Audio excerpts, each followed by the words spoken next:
नमस्कार दोस्तों। कैसे हैं आप सब? लॉकडाउन कैसा चल रहा है आपका? फ़िलहाल मैं फ्री थी तो मैंने सोचा कि एक और टॉपिक जो काफ़ी इम्पोर्टेंट है प्रेगनेंसी रिलेटेड मैं आपसे डिस्कस करूं। मैं अपने आप को इंट्रोड्यूस करती हूँ। मैं डॉक्टर आकृति गुप्ता हूँ। मैं एमडी गायनेकोलॉजी हूँ। साथ में मैंने आईवीएफ में स्पेशलाइज़ किया है। आज जब हम जिस टॉपिक पे बात करने वाले हैं उसका नाम है रिकरेंट प्रेगनेंसी लॉस, मतलब बार बार अबॉर्शंस या मिसकैरेजेस होना। तो सबसे पहले हम बात करेंगे कि रिकरेंट प्रेगनेंसी लॉस होता क्या है। तो रिकरेंट प्रेगनेंसी लॉस कहते हैं जब 3 से ज़्यादा या 3 अबॉर्शंस हों पहले ट्राइमेस्टर जो कि 3 महीने का होता है उसमें, ठीक है, या फिर सेकेंड ट्राइमेस्टर में जो कि हम कहते हैं 24 हफ्ते से पहले। जो नई गाइडलाइंस आई हैं वो ये कहती हैं कि अगर 2 अबॉर्शन भी हुए हों उसके लिए भी इवैल्यूएशन कराना ज़रूरी है। कपल को इवैल्यूएशन कराना ज़रूरी है, मतलब कि लेडी को भी और जेंट्स को भी, दोनों को कराना है। कपल को दोनों को कराना है, सिर्फ लेडीज़ की प्रॉब्लम नहीं है, दोनों को इवैल्यूएशन होनी चाहिए। तो हम अब इसकी थोड़ी सी बात करेंगे कौन कौन से टेस्ट हैं जो हमको कराने चाहिए इन पेशेंट्स में जिनको बार बार अबॉर्शन हो रहा हो। ठीक है, तो हम कारणों की बात करते हैं पहले। ऐसे इसके 8 कारण दिए गए हैं, जिसमें से कि पहला जो सबसे ज़्यादा कॉमन कारण कहा जाता है कि 80% में यही होता है, उसको हम कहते हैं कि जेनेटिक जो है कोई प्रॉब्लम है फीमेल साइड से या मेल साइड से, मतलब कोई क्रोमोसोम का डिफेक्ट है जो कि आगे बच्चे में कैरी हो। ठीक है, दूसरा जो कारण है कि बच्चे में खुद ही अंदरूनी कोई क्रोमोसोमल डिफेक्ट आया है जो कि शायद माँ बाप दोनों ही क्रोमोसोमली नॉर्मल हों। तो पहला जो आ गया वो हो गया जेनेटिक रीज़न, जिसमें कि या तो माँ बाप में से किसी को कोई जेनेटिक प्रॉब्लम है, जैसे कि कोई ट्रांसलोकेशन कहते हैं जिसको, इन्वर्शन कहते हैं, कोई एनिप्लॉइडी हो सकती है, या फिर जो दूसरा वाला बच्चा है उसमें ही खुद अंदरूनी कोई प्रॉब्लम है। तो ये पहला कारण है जो कि मोस्ट इम्पॉर्टेंट कारण होता है। सेकंड कारण जब हम बोलते हैं, हम देखते हैं कि बहुत से ऐसे एज रिलेटेड फैक्टर्स हैं कि मैटरनल एज, माँ की उम्र अगर बढ़ती जाती है जैसे जैसे, तो अबॉर्शन का रिस्क भी बढ़ता जाता है। जैसे मैं आपको एग्जांपल देती हूँ कि अगर सपोज़ कि माँ की उम्र 25 से 30 साल के बीच है, उसमें अबॉर्शन का रिस्क सिर्फ 15% है। बट जैसे वो बढ़ती है, 30 के ऊपर होती है, 30 से 35, 30 और 30 और 35 की रेंज में आती है मदर, तो उसमें रिस्क 18 से 20% हो सकता है। और 35 टू 40 ईयर्स की एज में वो 25% हो जाता है। 40 की उम्र के बाद वो रिस्क और गुना 50% हो जाता है, और 45 एज के बाद वो तो 90% रिस्क बन जाता है अबॉर्शंस का। तो एज के साथ क्या होता है कि अब मदर के अंदर, लेडी के अंदर जो क्रोमोसोम डिफेक्ट्स की टेंडेंसी है वो ज़्यादा हो जाती है, इसीलिए अबॉर्शंस का रिस्क भी बढ़ जाता है जैसे जैसे माँ की उम्र बढ़ती है। ऐसा नहीं है कि मेल की उम्र का इसके साथ कोई रिलेशन नहीं है, डेफिनेटली है। मेल की उम्र जो हम कहते हैं एक कट ऑफ मानते हैं, वो अराउंड द एज ऑफ 40 मानते हैं। सो अगर माँ की उम्र 35 से ज़्यादा है और हस्बैंड की उम्र जो है 40 से ज़्यादा है, तो ज़्यादा रिस्क है अबॉर्शंस का। थर्ड फैक्टर जो आता है एंडोक्राइन फैक्टर, मतलब कि कुछ अंदरूनी हार्मोनल डिफेक्ट्स। अंदरूनी हार्मोनल डिफेक्ट्स में जो कॉमनली हम देखते हैं, सबसे ज़्यादा हम देखते हैं हाइपोथायरॉइड की जो टेंडेंसी है इंडियन पॉपुलेशन में बहुत ज़्यादा है। उसके साथ एक चीज़ एसोसिएट होती है ऑटो इम्यून थायराइडाइटिस। उसका जो है एक इंडिपेंडेंट रिस्क फैक्टर है। अगर एंटीबॉडीज़ हैं थायराइड के अगेंस्ट बॉडी में, वो एक इंडिपेंडेंट रिस्क फैक्टर हो जाता है अबॉर्शंस के लिए, रिकरेंट प्रेगनेंसी लॉस के लिए। इसके अलावा और कौन सा ऐसा एंडोक्राइन फैक्टर है?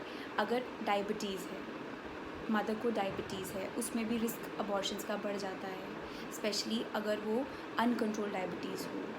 तीसरा पीसीओडी, पॉलीसिस्टिक ओवेरियन सिंड्रोम, जिसमें कि ओवरीज जो हैं मल्टीपल उनके अंदर फॉलिकल्स होती हैं और भी उसके एसोसिएटेड फीचर्स हैं। मैं अपने सब्सिक्वेंट व्लॉग्स में उसकी बात करूँगी।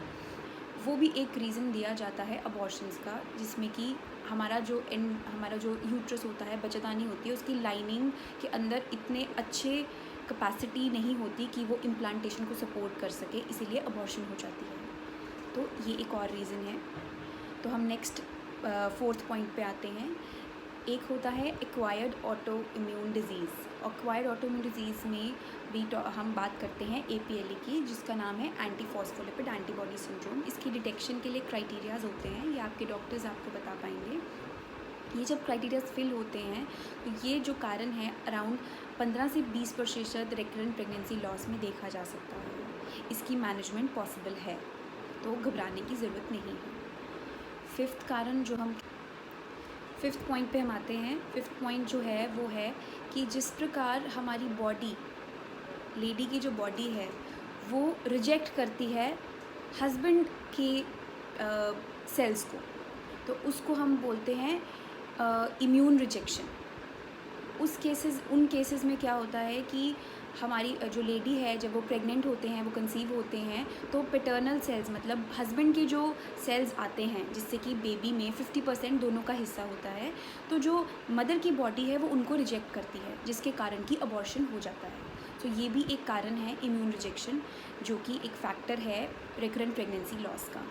छठा फैक्टर जब हम देखते हैं कि फर्स्ट ट्राइमेस्टर या सेकंड ट्राइमेस्टर में, ज़्यादा कॉमनली सेकंड ट्राइमेस्टर में जो लॉसेस पाए जा रहे हैं, तो उसका कारण यूट्रस की अनोमलीज़ के साथ हो सकता है। मींस बच्चेदानी के अंदर कोई डिफेक्ट है, बच्चेदानी की फॉर्मेशन में कोई प्रॉब्लम है।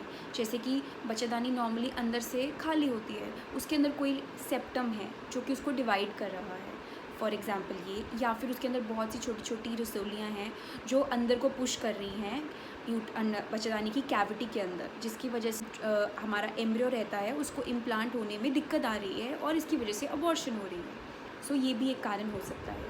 उसके लिए जो है यूट्रस की इवैल्यूएशन ज़रूरी है। तो छठा कारण जो मैंने बोला वो हो गया, यूजुअली ऐसी अबॉर्शन सेकेंड ट्राइमेस्टर में होती हैं, बट फर्स्ट ट्राइमेस्टर में भी हो सकती हैं। तो यूट्रस की अबनॉर्मलिटी बच्चेदानी में डिफेक्ट के कारण होता है। इसी के साथ एसोसिएटेड होता है बच्चेदानी के नीचे वाला हिस्सा, जिसको सर्विक्स बोलते हैं।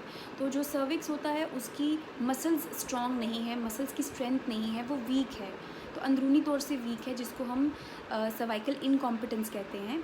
ये भी मिड ट्राइमेस्टर में देखा जा सकता है, 24 हफ्ते से पहले। तो ये अबॉर्शंस मिड ट्राइमेस्टर में ज़्यादा देखे जाते हैं और पहले 3 महीने में नहीं। ये इम्पॉर्टेंट कारण है जो आज के जनरेशन में बहुत ज़्यादा देखा जा रहा है, वो इन्वायरमेंटल फैक्टर्स हैं। इन्वायरमेंटल फैक्टर्स में क्या आ जाएगा? इन्वायरमेंटल फैक्टर्स में आ जाएगा स्मोकिंग। लेडीज़ अगर स्मोक कर रही हैं, ड्रिंकिंग, अल्कोहल ले रही हैं, इंटेक 3 से ज़्यादा बार एक हफ्ते में एक्सेसिव इंटेक हो रही है अल्कोहल की। थर्ड, अगर वो स्ट्रेस है, इन्वायरमेंट में बहुत स्ट्रेस है उनको, उसके कारण भी अबॉर्शंस हो सकती हैं।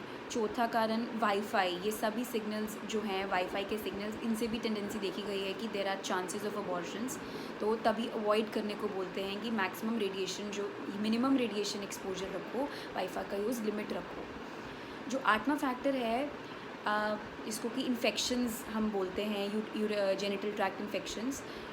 उसमें कुछ एक आते कुछ ऑर्गेनिजम्स हैं, जैसे कि टॉक्सोप्लाज्मोसिस है, रूबेला है और सिफिलिस है, हर्पीज़ हैं। ये ऐसे कुछ कीटाणु हैं जो कि बॉडी में अगर पाए जाते हैं, इससे एसोसिएटेड इन्फेक्शंस के कारण जो है अबॉर्शंस का रिस्क कहा जाता है कि बढ़ता है।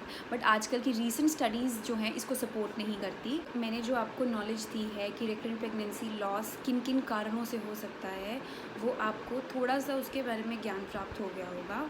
मैं आशा करूँगी कि नेक्स्ट वीडियो में मैं इनकी इन्वेस्टिगेशंस पे डिस्कस करूँ आपके साथ, और थोड़ा बहुत मैनेजमेंट पे बात करूँ, बिकॉज बेसिकली तो गायनोकोलॉजिस्ट जिनके वो आप कंसल्ट कर रहे हैं वो ही डिसाइड करेंगे कि आपका प्लान ऑफ एक्शन क्या होगा। धन्यवाद। और कोरोना से बचने के लिए घर पे रहिए, सुरक्षित रहिए।